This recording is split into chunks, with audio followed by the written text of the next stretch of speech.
Do you know what a dead body smells like? I Googled it. I don't know by myself. Don't come for me. They say a dead body smells like rotting meat. That's to be expected, right? It's rotting meat that's been left on the counter for days. But there's something sickly sweet about the smell. It's not just rotten meat. There's almost a fruity undertone to it. Like the type of sweetness that might make you feel sick. These days, there are a lot of highly effective chemicals that can neutralize these odors, thankfully. But still, there's a constant chemically sharp reminder of what that scent is masking. It's masking the scent of death. It's not easy working in a morgue, especially for college students, but this was a university hospital and these kids in the Philippines needed to get their credits. So instead of joining in on all the fun fraternity parties, these students were basically interns at the morgue. It's an actual morgue? Yeah. It's a hospital morgue. Oh. So when it was slow, maybe they would even sit at the desk, try to get some studying done. Tonight was not that night though. There was a rush of police officers running into the morgue. They had two bodies, both hidden underneath the white sheets. One young female, one young male. The students gathered with the head pathologist on duty and they watched as they peeled back these white sheets slowly, carefully. The police had already warned them though. It's going to be gruesome. The bodies are not in good condition. This is going to be traumatizing for you guys to see. Like, just be warned. The female body has severe evidence of trauma, most likely essayed and tortured by a group of killers. Both victims were shot. The students stood frozen in, what I can only imagine is horror. The two bodies that were on the cold steel table, they were their friends. They were their classmates. They were university students.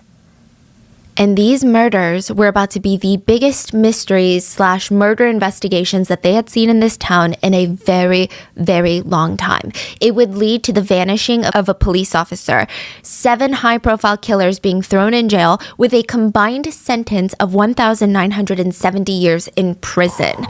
Even the president of the Philippines had to step in and get involved. Because who would do something like this to 2 innocent university students? As always, full show notes are available at rottenmangopodcast.com. Today we're talking about a case that happened in the Philippines, and we had our wonderful Filipino researcher help with this case. I feel like we have a little network of mini detectives in all these different countries now, and it's been intense, but I think you guys have been liking the coverage of international cases, so we've all been working hard to keep them coming. But as always, if you guys know anything about this case that wasn't said in this video, if you have more insight or anything at all that got lost in translation, please leave it in the comments below. And with that being said, let's get into it. Deputy Chief George walks into the conference room at the police station. Officer Aurelio was already there. He's Deputy George's right-hand man. They practically ran every single case together. He was present in the conference room, and the two are sitting there waiting for the 3 other random officers that had also been summoned. They rushed in with their little hot coffees in their hand. So we have Officer Zoilo, Officer Vicencio, and Officer Lewis. So those 3 come in. Now it's 5 officers in this room. Deputy Chief George is in charge. I know it's a lot of names, but they're super important to the investigation. Deputy George and his 4 officers, they weren't particularly a group that always worked together. In fact, they weren't even that close, but this was a very special case. 7 a.m., they had a lot of ground to cover. Deputy George starts the conversation. Look, I didn't call you guys here by accident. Each officer in this room was handpicked by the mayor to form a task force. From now on, the mayor is our boss. Not Major Canyo, who's our boss. The mayor is our boss. Because boys, today we're going to catch the biggest drug runner in the region, Tisoy. The 5 of us are going to form a cohesive unit of operation. The mayor expects us to have that drug runner in handcuffs on his dirty little wrist ASAP. Do you think we can handle it? So the 4 officers, they're getting excited. They're sitting up straighter. They're putting their coffees down. If the mayor personally chose us for the job, that means he thinks we are the best. We're the best team to get this job done. This was the peak of their careers. In unison, they shouted, "Yes, sir!" And Tisoy was a big problem to a lot of people in the area. But for Eileen and Alan, 2 college students, there was nothing connecting them to this drug runner. A little bit about Eileen Sarmenta and Alan Gomez. They both attended Los Baños at university, which is about an hour from Manila. They both studied agriculture, but Eileen was on the feeding the cows side of it, while Alan was on the eating the cows side of it. Basically, Eileen studied agriculture with a focus on food and nutrition for large animals. She's thinking about what kind of macronutrients do I need to feed these cows so that they can be peak health. And Alan studied agriculture with a focus on beef production. So he's thinking, what can I do to feed this cow into me? So she's feeding them, he's killing them, and together they were friends. Yeah. Since they technically shared the same major, some of their classes overlapped, and sometimes they would share their little notes back and forth. Alan was a whole 2 years younger than Eileen, but they had taken a ton of the same classes, and they have really gotten to know each other. They were hitting it off. They weren't a couple or anything, though. Like, God, no. Okay, Eileen liked Alan and everything, but he was just a friend. Alan felt the same way. They were actually both in committed relationships with other people. Their friendship was strictly platonic. And of course, you know, it's nice to have a study buddy when they know all the struggles of your particular major.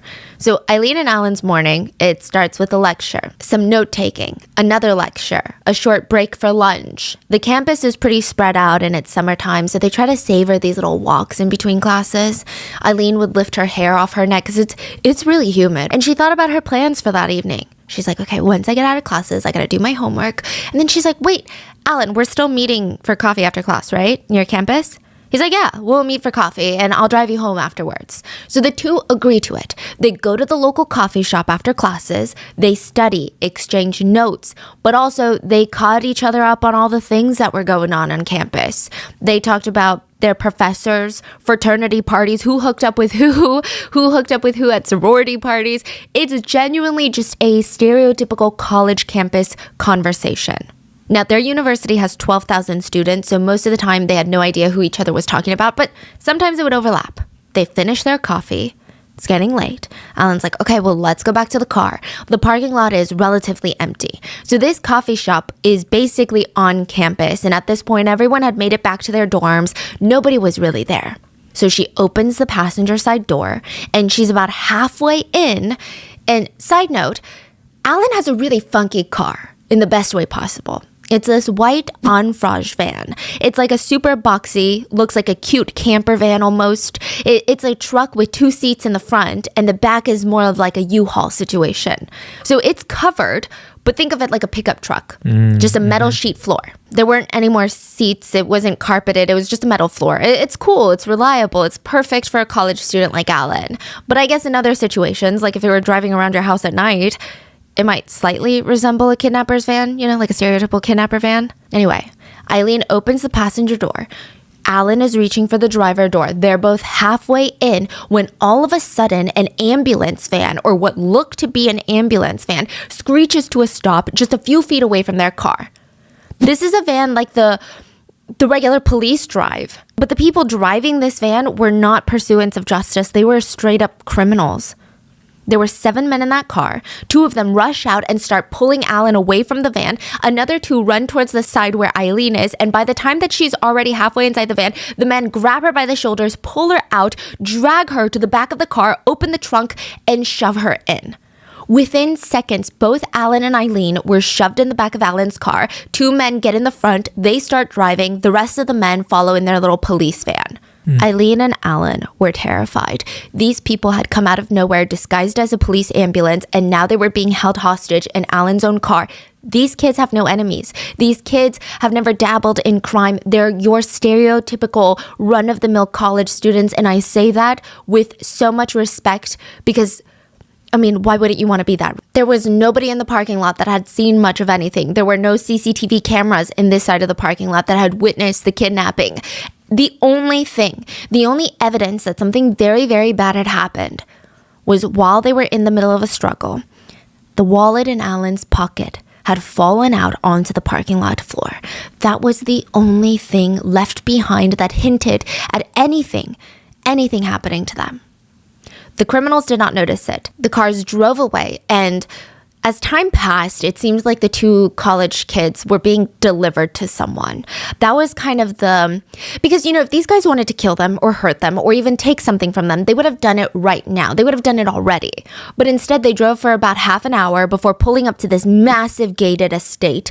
One of the men gets out of the van, opens the door, drags out Eileen. She adjusts her eyes, and in front of her is this, like, sprawling mansion. And an older man walks out the front door. The way he walks, the way he held his shoulders back, his chest up, chin high. He was a man that wielded power. What kind of power? I don't know. Even his shirt screamed power. We'll later find out that this was like his signature go-to. He always wore a crisp white polo, ironed to perfection, not a wrinkle in sight, pure white, not even a tint of yellowing or doling of the fabric. This was a man that was not to be messed with. These 7 men, they brought her to him. Why? The man speaks. Well, she's gorgeous. And who is that kid? One of the men answers, sorry, boss, he was with her and we had to bring him along to avoid any complications. The man nods, grabs Eileen by the arm, and drags her into the mansion and let the door slam behind them. The kidnappers were just left with Alan now, so they drag him to the guest house at the back of the mansion where some of the other employees of this powerful white polo-wearing man are lounging on the couch watching TV. So, for fun, the kidnappers threw Alan on the ground and they start beating him up for fun. They're thinking, Alan's a witness of our crime. We have no plans to leave him alive, so why waste a chance to be violent? We love violence. He was going to die anyway. That's what these people are thinking. They punch him, kick him, spit on him. Alan curled up into a ball in the fetal position with his hands over his head. He's trying to protect himself, but these 4 grown men are just viciously attacking him. So they would take turns. Some of the men said that they didn't really beat Alan. It was primarily 4 men. So when they were done, one of the kidnappers grabs a rifle from the van, walks over to Alan, doesn't shoot him, but starts beating him with the blunt end of the rifle. They leave Alan bloody, bruised, and barely breathing on the gravel driveway. Should we kill him now? Is he dead? I don't even think he's breathing. The man with the rifle said, his death will come later. They continued to watch TV while their boss was busy with Eileen. They thought it was interesting. You know, he has this fascination with a young college student that he happened to see by chance. He went as far as to order her kidnapping. He must have really been taken by her. It's speculated either he saw her out because maybe her neighbor is his mistress and she was outside, or he had driven by the campus. So either way, it was just a passing glance. He was known to be a ruthless, evil criminal boss, but this was a bit wild even for them. The man dragged Eileen into his room, and they did not come out until 1 a.m. Her face was tear-stained, her wrists were tied tightly together, her white shorts were missing, and she was whimpering uncontrollably. The man was wearing nothing but his signature white polo shirt. I'm through with her. Do what you want with her. She's all yours. What about the other kid? One kidnapper responded, we're going to kill him. So there's not going to be any loose ends. Don't worry, boss.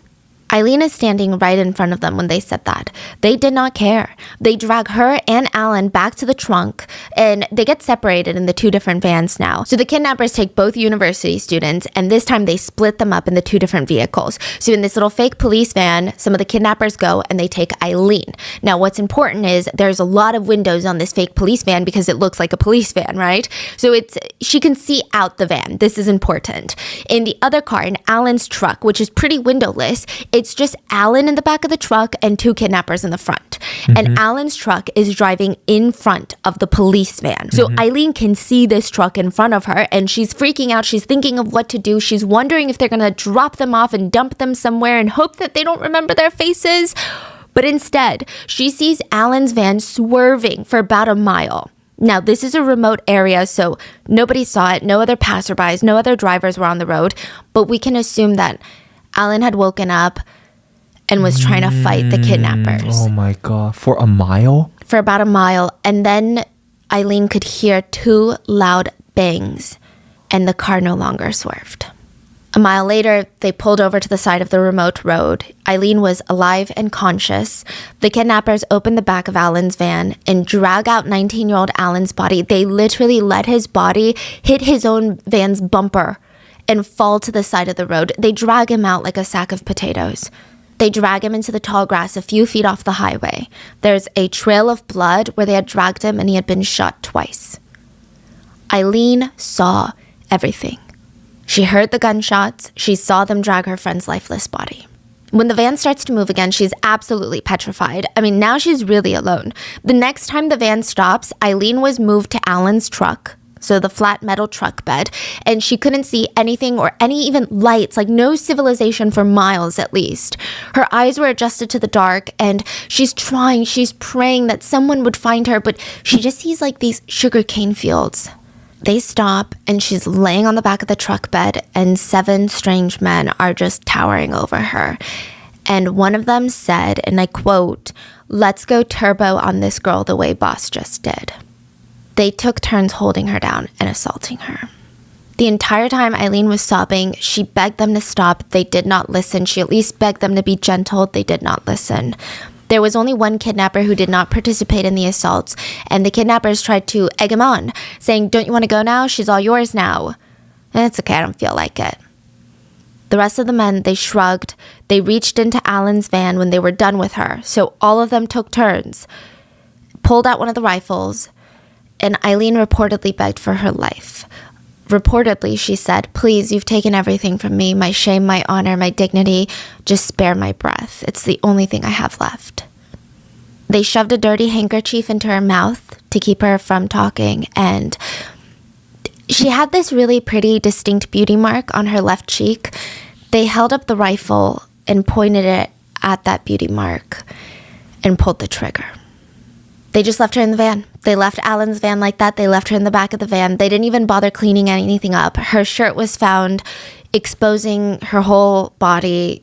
There were no pants. Like, it was just bad. These kidnappers, they pull up their own pants, get into the police van, and drive off. Even on the way back home, they're all laughing and talking about the assault, giving it play-by-play, laughing at her for begging for her life. They're talking about it as if they just watched a sports game. Each kidnapper was dropped off one by one and was told to meet at the same time again tomorrow. There was more work to be done. Meanwhile, the police are surveying for the drug runner Tessoy when they find the bodies.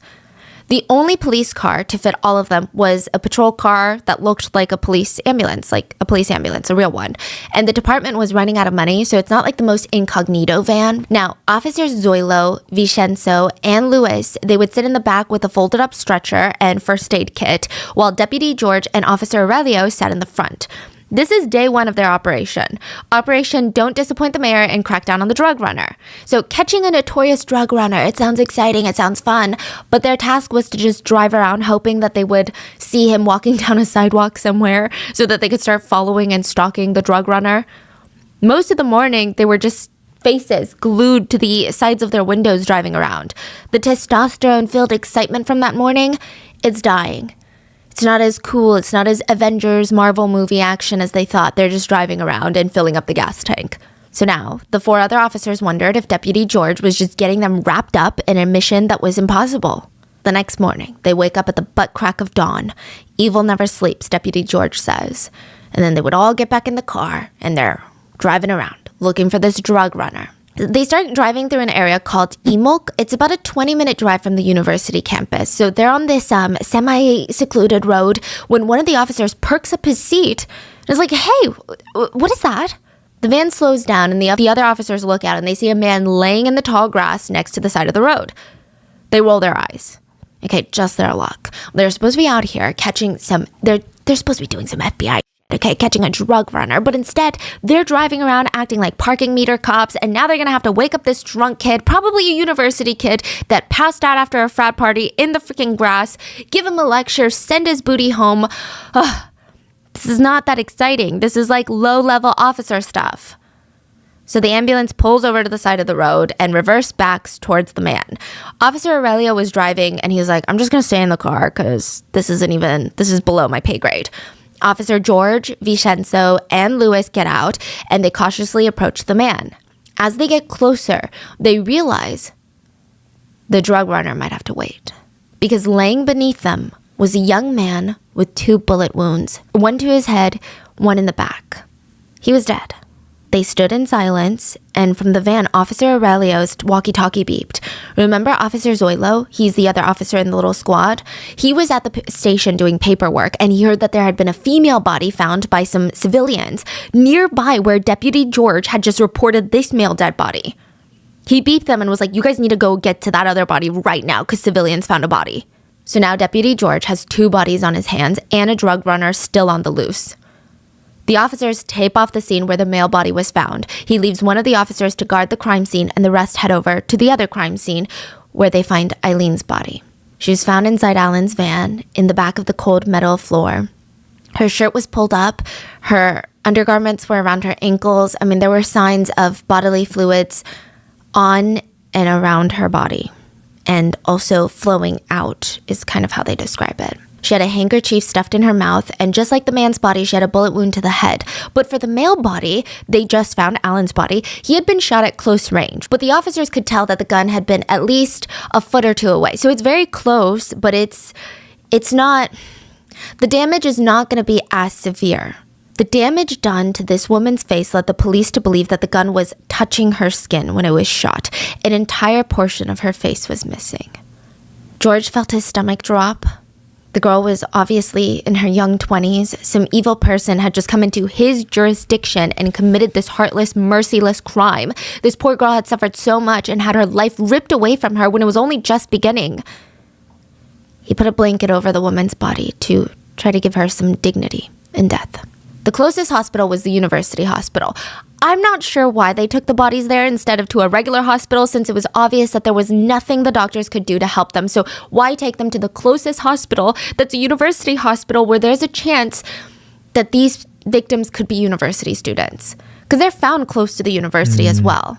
Some reason, I guess it just slipped their minds. George and his team transported both bodies to the morgue at the university hospital.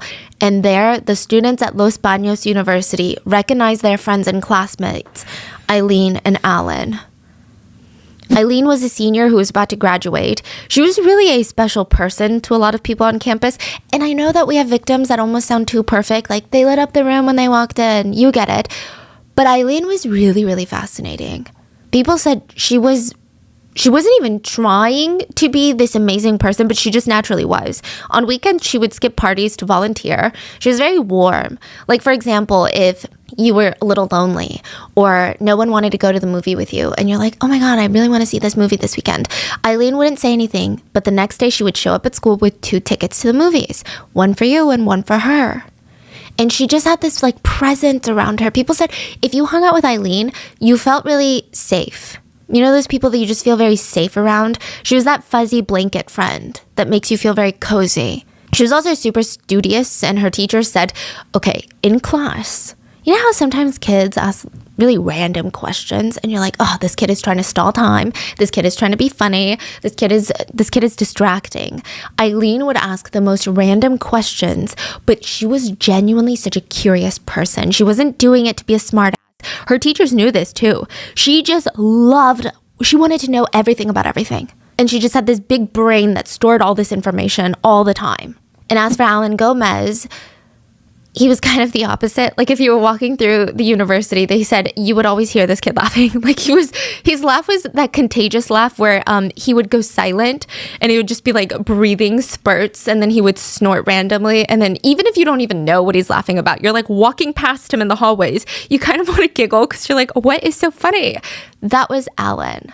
He was just very goofy. He was very free-spirited. He loved to make people laugh. He loved to be around people. He's very sociable. And overall, these 2 students were good people, yes, but they were also so normal. And I say that in the best way. Like, they didn't have shady hobbies. They didn't know any sketchy people. They had no big, there was no weird thing going on around them. They were just so normal. Their family life was normal. Their grades were great. They played Uno and Monopoly on the weekends in their free time. Like, how did these 2 run-of-the-mill college students turn up dead on the side of the road? Especially the way that Eileen was found. She had multiple cuts and bruises on her body as well. Her hymen, which is inside of you, had multiple shallow cuts. No. Yeah. So that wasn't expanded upon, and I'm not a medical professional, but I can kind of only imagine what might have happened in that situation. Now, when Deputy Chief George walked on scene, there was still white liquid that was flowing out. It would test positive for male fluids, and it wasn't just one single person's. They didn't know exactly how many, but there was clear evidence by the sheer amount that it was at least multiple men that had violated, I don't want to say men, multiple monsters that had violated Eileen and then left her out for dead on the side of the road like trash. It is said that the amount of liquid was enough to fill a sardine can. Was this random? Was someone stalking her? Did someone target her? These were the questions that the police had because there was just no way that Eileen and Alan were involved in anything shady. It just didn't make sense. And not that being involved in gray area activities or illegal activities warrants murder or death like this, but it was really puzzling. Everyone at the university, all the kids nearby couldn't help but wonder, am I next? So when everyone heard the news that Eileen was gone, they all wondered originally, maybe she was in a tragic car accident. Maybe she got hit by a car. Maybe stray gunfire from a gang fight. No one thought it would be anything like this. Now, authorities believed that Eileen was the main target, and perhaps Alan was killed because he just happened to be there with Eileen. There was no evidence that Alan had been abused. He did have multiple bruises made by blunt objects. He had scrapes all over his face, arms, back, a lot of bruising, and 2 gunshot wounds. But the difference in what the killers did to Eileen versus Alan made them believe that they were after Eileen. Most of the damage was done to her, and the gunshot wound directly, very close range, touching her face, it looked personal. So Major Canio, he is the top of the police station. So on top of Deputy George. Major Canio believed that Alan might have been kidnapped and killed just because he's a witness, right? But Deputy George told his boss, I have a different theory, boss. Deputy Chief George believed that Alan was the killer. He said, think about it. This is Deputy George's theory, okay? Alan did it. Eileen was found in his car. They knew each other. Eileen was easily one of the prettiest girls on campus, and any guy would want to be with her. Why wouldn't Alan want to be with her? Why wasn't Alan her boyfriend? Because she already had one. Eileen rejects Alan's advances using some excuse like, we're just not compatible, or I only think of you as a friend, or I've got a boyfriend, sorry.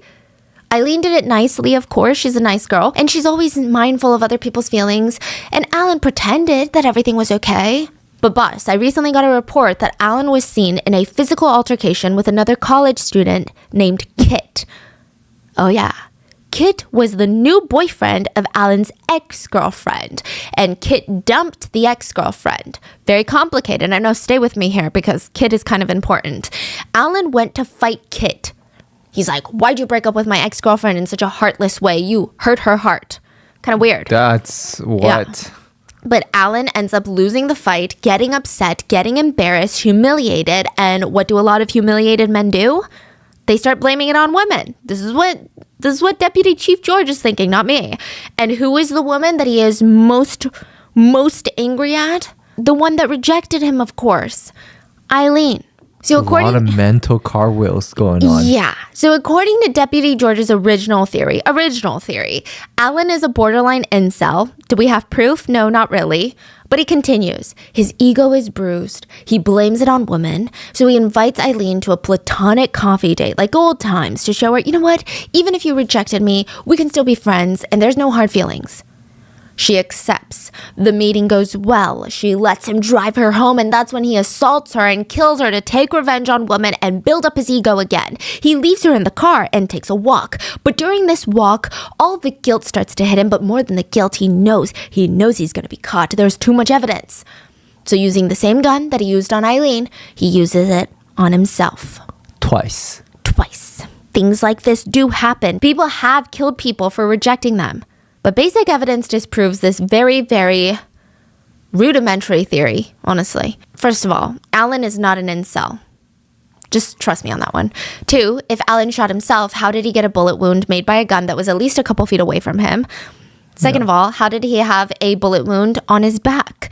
And the gun wasn't found at the crime scene. That doesn't make sense. There's no blood trail and evidence that Alan could have disposed of this gun after inflicting these shots to his body. Third, there was enough bodily fluid to point to many R-worders or killers. So, Alan and who else? Who are these people? Where are they now? Major Canio, Deputy Chief George's boss, politely pulled him to the side. Don't be an idiot, okay? Yeah, that's all I gotta say. don't be an idiot. Alan is not the killer. I don't know if you're lacking sleep because you're chasing the drug runner, but go drink a coffee and regroup. So Deputy Chief George chugs coffee and he's like, okay, maybe he's right. Yeah, maybe. I mean, that was crazy, right? The most important piece of evidence that they have right now, the thing that could bring this whole case down, was found by a citizen, not even the police. So the police, not even just Deputy Chief George, but the whole police unit, they're dropping the ball on this case. I don't know if they didn't know how to work a murder investigation or what's going on. So the police, they're doing their rounds, asking all the residents of the area, have you guys seen anything? Have you heard anything that might be connected to the murders? Anything suspicious? And one resident was like, I don't know if this matters, but I got something. I found this along that road that the boy was found. A single bullet casing. Okay, this just adds to the incompetence of the police right now. They're supposed to be tracking down the biggest drug runner in the area, and this is how you run things? I mean, no wonder the drug runner hasn't been caught. So this little bullet casing, if you've ever shot a gun, if you've never shot a gun, I guess, and you don't know how guns or a bullet casing is, it's basically the shell of a bullet. Every bullet has a casing. It's this metal cylinder that's the casing, and then the bullet comes out of it and into a rounded point. There's gunpowder in the middle. When a gun is fired, that gunpowder explodes the tip of the bullet into whatever direction, and the casing, the little cylindrical bit, it just falls to the floor. It doesn't really fall. Sometimes it shoots up and falls maybe a feet away, 2 feet away. Sometimes the distance is right there. It flies out and it's left near where the gun is shot. Now, not all bullets fit all guns. Think of a gun like a jar and a bullet like a lid. If you have a similar jar, sometimes you can put the same lid on, but it's not one size fits all. The resident found the casing on the side of the road near where Alan was found, which is not unreasonable. That is where it could have flown after the bullet was fired. That doesn't necessarily mean the casing was attached to the same bullet that killed Alan. It could have been a different shooting, but there's a strong possibility. This casing was not the strongest piece of evidence, but as of right now, it kind of was. It was like the most important thing because they're waiting on the DNA from the semen found on Eileen. That was another priority. They would get tested first, so the semen would get tested, and while they wait for results, they would search for fingerprints in the van, they would check underneath the student's fingernails for any DNA, and then they would go around to checking the bullet casing. Whoever killed Eileen and Alan, they were still out there. There is a huge university just 20 minutes away from where the bodies are found. About 12,000 college students are living in danger each day that the police do not find the killers. And so far, it seems to be a lot of killers. They could strike again. So they put every piece of evidence from this case as top of the force's priority list. But it's like the deeper they get into investigating this case, weird things start happening. Remember Officer Aurelio, Deputy Chief George's right-hand man? The one that was in the car the very afternoon that the bodies had been discovered, he noticed something so strange. He didn't say anything about it because I think in the Philippines, I think in a lot of Asian cultures, it's very hard to speak out against superiors. But while his fellow detectives were investigating the evidence and were bagging up more evidence, he was sent to the municipal hall to do something, like casework. And he saw the white van. Alan's white van, the one where Eileen was killed, the one that was probably filled with evidence and DNA and fingerprints. Someone was diligently scrubbing every inch of that truck. The man cleaning the van was wearing a prison uniform, so he was a prisoner of the municipal hall, so he was obviously acting under orders because these prisoners would be ordered to clean stuff all the time. Whoever it was, though, they were way high up. Aurelio just thought that was weird. Wait, so someone high up in the police station ordered... Could be police station, could be the municipal hall, could be the government. Someone high up. Like a high up official. Yeah, because Aurelio is just a cop. Like Deputy George, just a cop. So this is like a high up, yeah, like complicated, hidden order. That's weird. Like scrubbing evidence right now. Oh yeah, like the same day the bodies are found. But only someone with a lot of authority could do that, and Aurelio was way below them in rank to even question it, because you don't know which of your direct superiors could be connected to these higher-ups, and then you don't want to... So he didn't say anything. It wasn't his place to question. So he just shook his head and walked inside. But either way, it was clear Alan did not do this to Eileen and to himself. The police pivot and they have a new theory forming. Remember Kit, the one that Alan had gotten into a fight with, the other college student, over the ex-girlfriend? Maybe he killed Alan. They already got into a physical altercation. Who's not to say that he came back to finish Alan? So the police went and they talked to Kit, the ex-girlfriend's ex-boyfriend, the guy that Alan fought. They talked to Kit and Kit is like, I mean, yeah, we did punch each other in the face, but that was like 3 months ago. We're all good now. You punched the guy and you expect me to believe you guys are all buddy-buddy now? Yeah. That's the whole point. We fought it out. We said what needed to be said. No hard feelings. Then why is there blood on your pants? Kit looked down. Oh. I punched a wall earlier. I guess I got some blood on my pants. Like, honestly, what is going on? The raging red flag. Why is this kid out here punching walls to the point that he's bleeding? And if truly he was, why would he be admitting something like that to the cops? That makes him look like the shadiest college student on campus. The police investigate his little toxic, dramatic punching the wall till my knuckles bleed story. And he's actually telling the truth.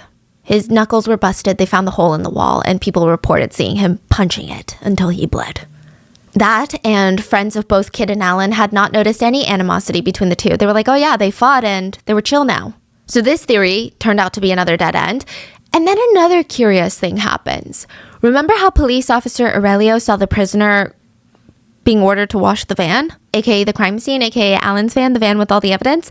Well, he vanishes in the middle of the investigation. Just falls off the face of the earth. Nobody hears from him. The prisoner? No.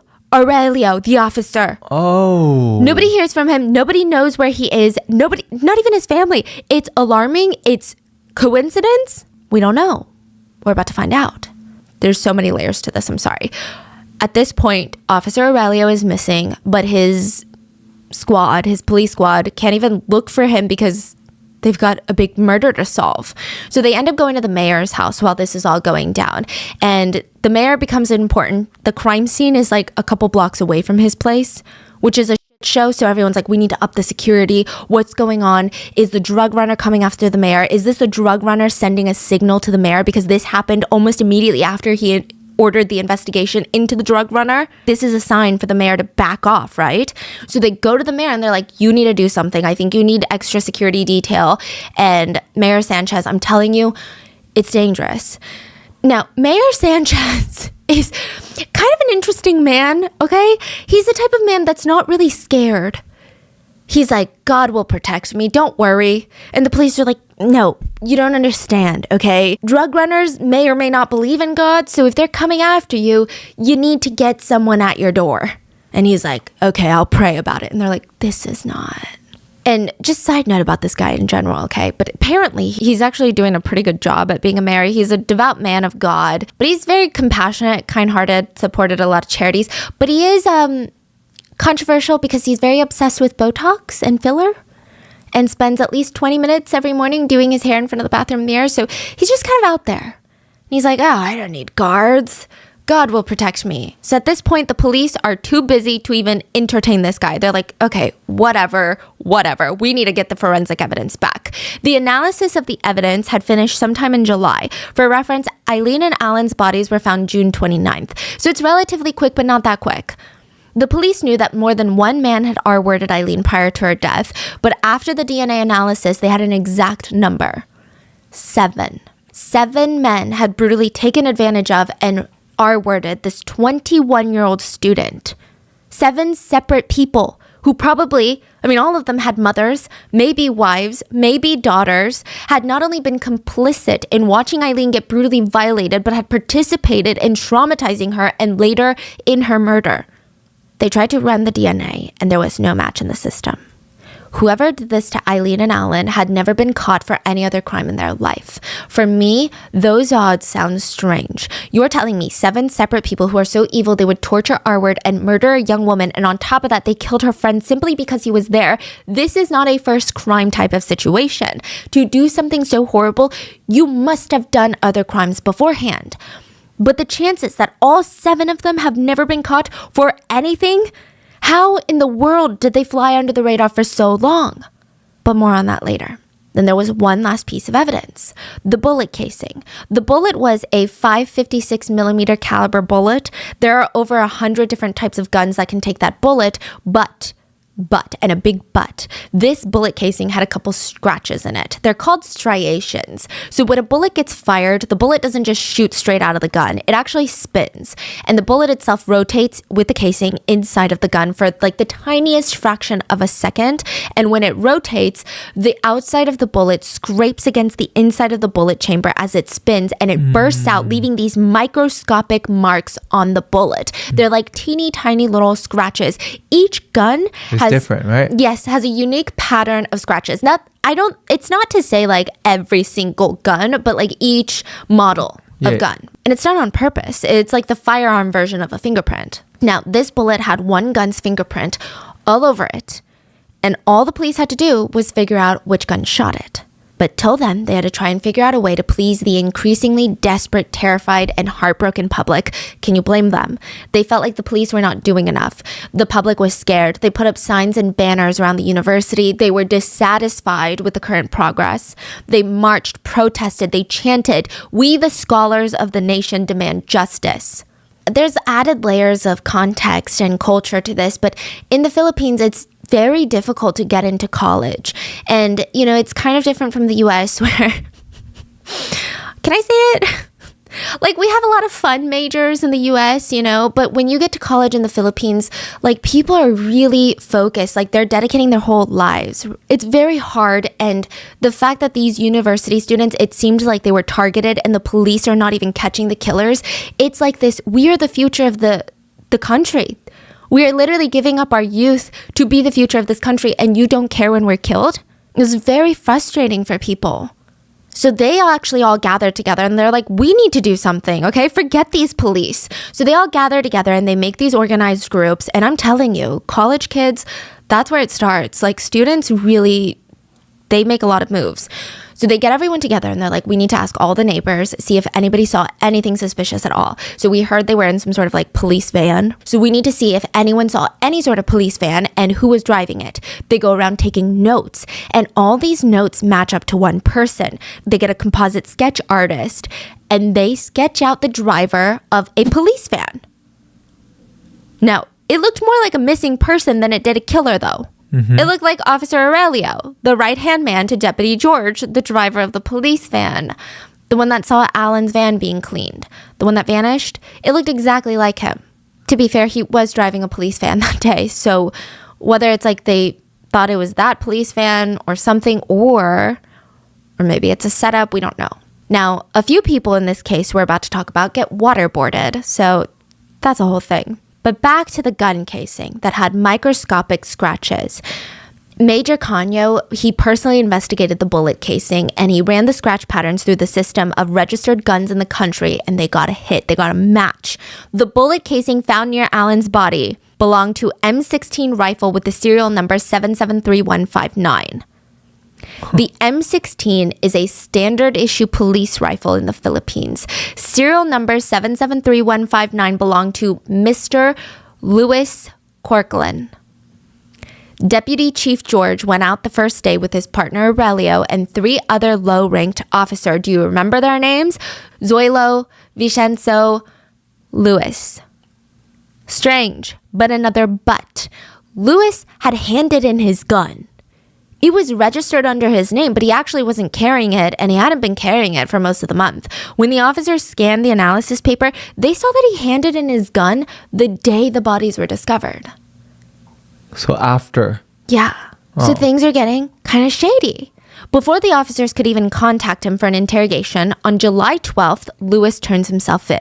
He walks into the police station along with his brother, Boy, who is also a police officer, and they said that they were both involved in the and murder of Eileen and Alan.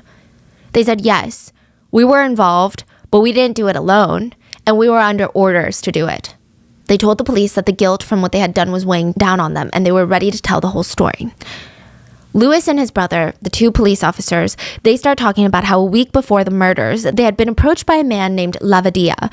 Apparently, he worked for a very powerful man, the notorious general of the Filipino army, General Barraco.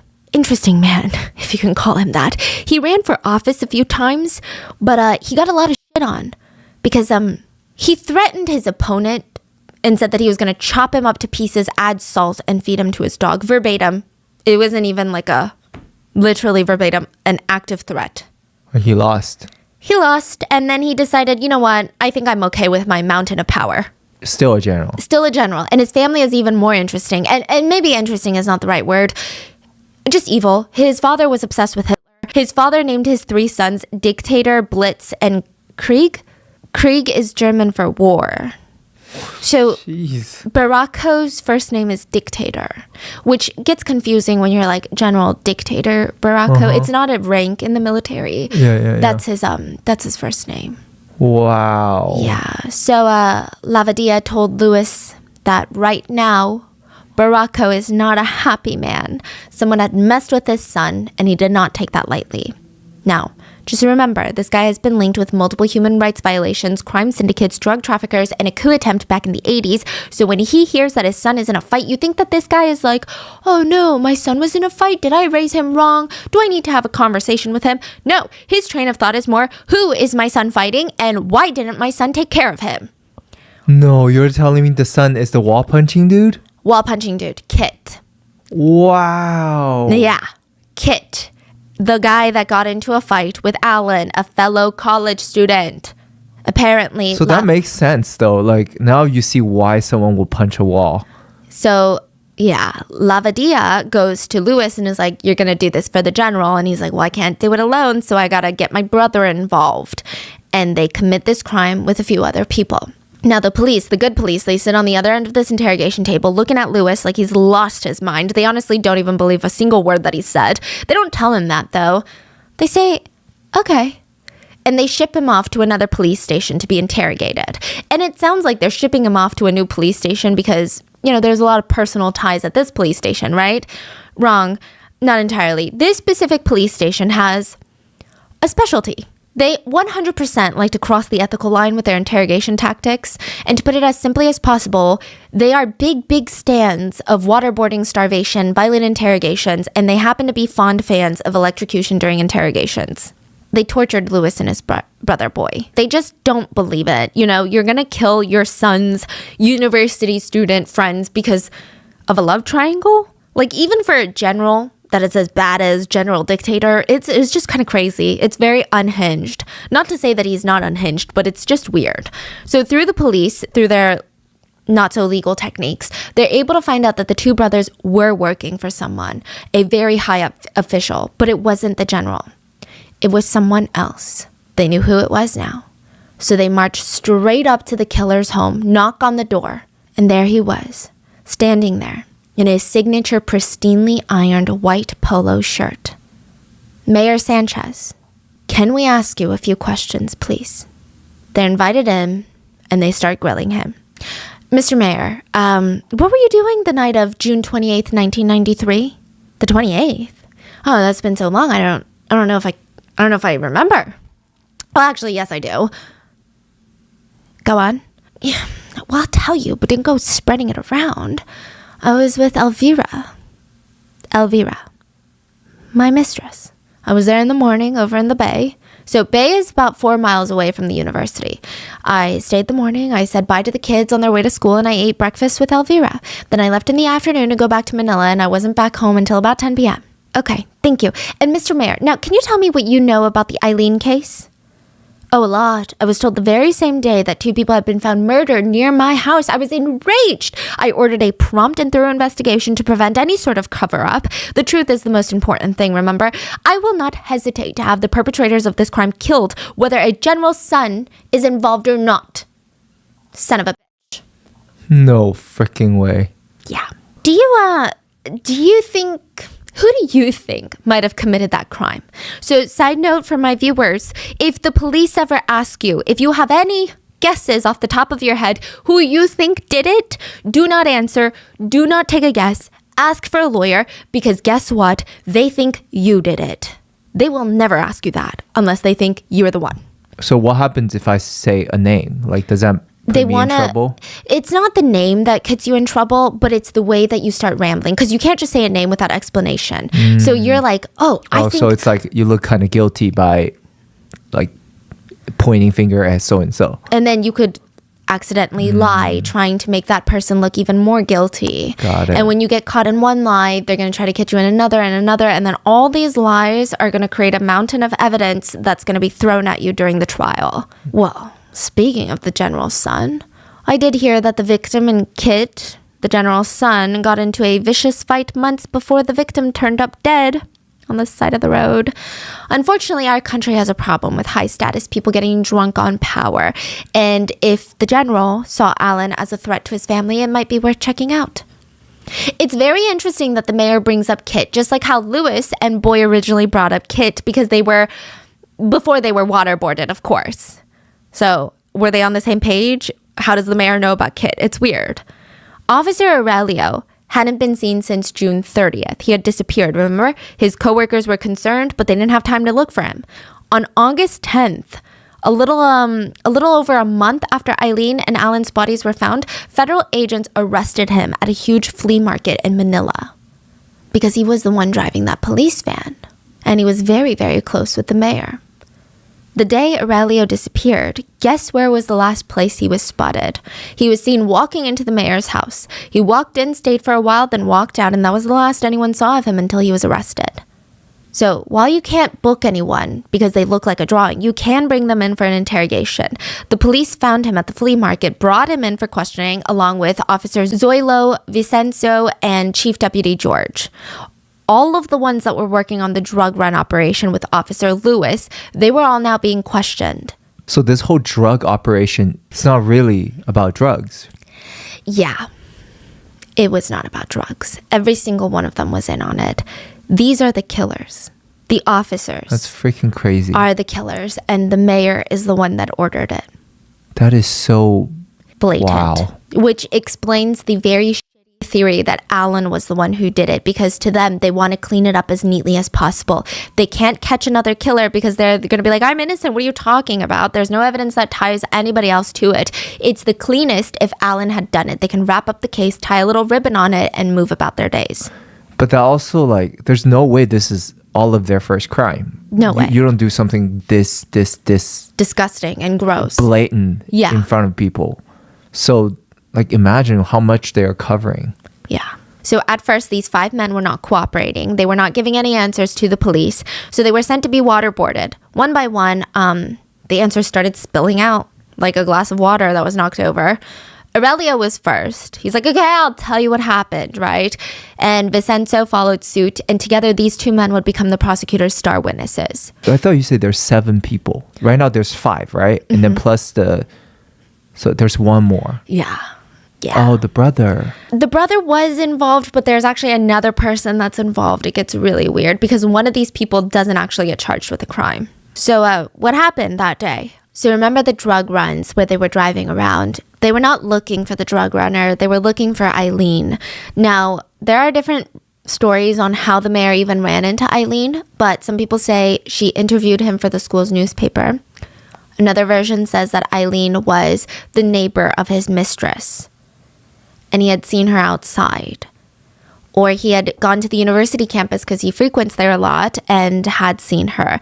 And Eileen was beautiful. She had dark hair, fair skin. She had a distinct beauty mark on her left cheek. When she smiled, it was known to be kind of like a very charismatic trait of hers. Regardless, whenever the mayor found out about Eileen, he decided he wanted her. He didn't care that she could have been young enough to be his daughter, or that she was a resident of a town full of people he was supposed to protect, or a university student, or just a general human being. He did not care. To him, she was just a thing that he wanted. And with someone with that much power, when they want something, they get it. So these cops, they drove around until they found Eileen. They did not expect Eileen to be with Alan at that time, but it was either disappoint the mayor or kill another university student. And they thought, well, if we're already killing one, what's 2? So in less than 5 seconds, they were dragged into the back of the van, brought to the mayor's house, where the mayor had his way with Eileen and then disposed of her. Like, her life ended because Because what? Literally, I can't even go there. The 2 university students were ordered to be killed. Now, the people involved were the 5 officers that we talked about. The mayor was clearly involved, but also Lewis's brother, so another police officer, and the mayor's gardener, Pepito. He was involved. He was at the house watching TV in the back guest house, remember? So then he just like randomly got involved. And then he was like, you know what? I want to kill Alan and I want to go R-word a university student. So let me get in the van with you. He left the house to go do that. So they take the 2 university students, they drive them out to a remote area about 20 minutes away, and they kill them. And the next day, they all play good cop. They come across the bodies. They find the bodies. Lewis turns in his rifle without an explanation. He just checks it back into the armory at the station. He said he didn't want to lug it around anymore. He wanted to take his name off the registration for the gun. We now know that he was trying to separate the gun's serial number from his name just in case, but that's not how it works. The police records just don't disappear because you turn in the gun. They go through all possible leads, and the only reason that they even found that bullet casing is because remember they were going door to door and one of the civilians turned it in? Well, Vicencio was doing rounds with an unaffiliated officer when the resident showed them the casing, and his partner was actually a good ethical person, and now Vicencio had to take the shell into evidence and hand it over to Major Canio, because if he doesn't, you know, everyone's going to suspect him, and it wasn't even his gun that it was attached to. Meanwhile, Officer Aurelio, even though he saw the van being washed, he was starting to get very angsty. He had heard that civilians saw the driver of the police van and were ready to do a composite sketch. He knew that that would be him. He was the driver. So he skipped town. He demanded to get some money out of the mayor, and he skipped town. That's why he vanished. So this is the version that they were told and people generally accept as the truth. There are a couple of things to note though. It could mostly be the truth, but I feel like we're not getting the whole story. For one, police officers had to torture the men to get this story out of them. Aurelio and Vicencio got tortured less, and since they agreed to talk, they, I would just say that they probably downplayed their personal involvement. Like Aurelio was like, I didn't even R-word her because I felt compassion. And he's trying to, it's very convenient, right? But you never felt compassion. Like you felt fine about kidnapping her, delivering her to an R-worder, and then watching her get R-worded by all your coworkers afterward. But you felt too bad to R-word her, but you're okay with everything else. You felt compassion, but then you didn't even protest when she was murdered and left for dead in the sugarcane field. I don't believe that. Also, Aurelio and Vicencio said that on their way back home, all the other officers were bragging about what they did, but they did not participate in that. They felt sick to their stomach. Also very convenient. But I do believe the gist of this story. I do think that their roles in this version of events is heavily minimized, but overall the story clears. That's the one that the police cleared as well. It explained why Eileen and Alan were murdered and left on the side of the road. It explained who they were working for. It even explained why Aurelio saw a prisoner cleaning the van because the mayor ordered it. See, that also confusing because like these 5 people was handpicked by mayor. Why these 5? So he believed these are the ones that would be the most corrupt. So a few of them already worked with the mayor and probably committed crimes for the mayor. But I think maybe the mayor had word. I'm assuming the mayor had his fingers all dipped in all sorts of dirty activities. So maybe these cops were already corrupt. Yeah, it's just so, it just leaves a feeling like, who do I trust in this police station? If you're saying, these 5, I picked these 5, and these 5 is willing to rape, kill, and do all of this, I'm like, okay, what does that say about everyone else and what they've done before? Like, what have they already gotten away with? Yeah. And the mayor was the one that told all these officers to blame Kit and maybe even Kit's father. Now, the police arrested the mayor at his residence, and the media was ready for him. He was arrested in his crisp white polo shirt, thrown in handcuffs, and he said that he was being framed. The whole trial, he denied everything. He said Aurelio and Vicencio had made up the story under pressure from the waterboarding and that he had nothing to do with the crime. He was really dramatic about it, too. He was like, I have no involvement in the crime. It was a love triangle that was pinned on me. Truly, I am innocent. Even if the world sinks, let the guilty ones die if I am to blame. I don't know what that makes sense. In the end, DNA analysis matched Aurelio and Vicencio's testimonies. The mastermind was Mayor Sanchez. 4 of the original 5, Deputy Chief George, Luis, Zoilo, and Vicencio, they were arrested. and charged. The two men they picked up before the crime, Pepito, the gardener, and Boy Lewis's brother, they were also charged. All 7 men were found guilty. So out of everyone, Aurelio was the only one that wasn't arrested, which is crazy. But maybe they really needed his testimony. The court gave them each 1 life sentence for every instance of that Eileen had to suffer, so 7 each. In the Philippines, a life sentence is called reclusion perpetua, which is 40 years. So each man was sentenced to a total of 280 years in prison. So it's basically life, but each person got 280 years in prison.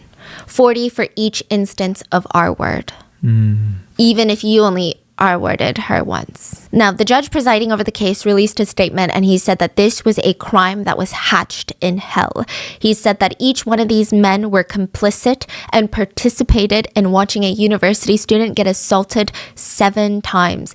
They let her watch as her friend Alan died, and then they took her life. And all of that is just so cruel. To submit her, this young woman, to see her friend die and then to know that she was next, like the amount of fear and trauma in those very last moments while they tortured her, they should all rot and die in prison. And everyone thought case closed. Till 24 years later. Barely halfway through just one of the life sentences that each man got, the Bureau of Corrections director signed a piece of paper that would set the mayor free. Basically on good behavior, they said.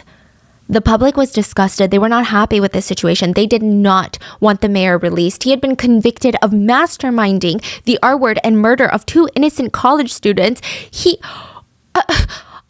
How does a prison system let a monster like this go? I mean, people were wondering. What year was that? You said 24 years later? So recently. I mean, Eileen and Alan's mothers held media interviews, organized protests, filed appeals to prevent the mayor from getting released. The public's main question that they had was, so money still talks, huh? Like, this is what happens. It just didn't make sense. Filipinos came by the hundreds to protest in front of the Department of Justice in Manila. They held signs that said, "Go turbo on Sanchez. Don't let him go." It was a reference to how one of the offenders said that they would go turbo on Eileen after the mayor R-worded her. The president at the time thankfully listened to the public rage. He fired the Bureau of Corrections director for encouraging the mayor's release and guaranteed the public that the mayor would die in prison. And he did. March of 2021, he had a chronic kidney disease. He was found unconscious and unresponsive in his cell at 7 a.m. They took him to the hospital where he was pronounced dead. As far as we know, the other 6 men are still alive, and they are going to live the rest of their lives in prison. And I just want to say, this is not a Philippines issue. I think in every single country, the police departments have issues. There are always going to be evil people that use influence and power to do the most unthinkable, despicable things to the very people that they're promised to protect. We've got disgusting religious leaders, we've got disgusting police officers, politicians, government officials, even professors, people that are doctors, people that are literally sworn in to protect people that are doing unthinkable things. But there are some good ones in this story. Major Canyo, the head of the police department, did not let his subordinates get away with this, even though it made his whole department look so horrible.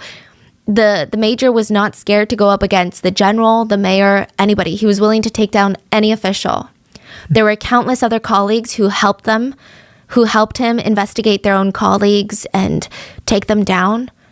They were the ones that stood by their oaths, even when it got hard. So there are good, diligent people out there that are still doing everything in their power to do the right thing.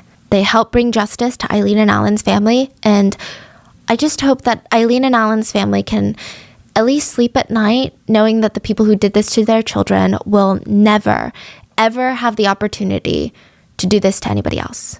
And I think that maybe they can harness the power of the country coming together. I mean, the public really showed up for this case. They fought for justice for Eileen and Alan, and it's not going to make up for their absence or what happened to them, but I just hope it's the first step to healing. And that is the story of what happened to 2 very beloved university students in the Philippines. What are your thoughts? Please stay safe out there, and I will see you guys on Sunday for the minisode. Bye.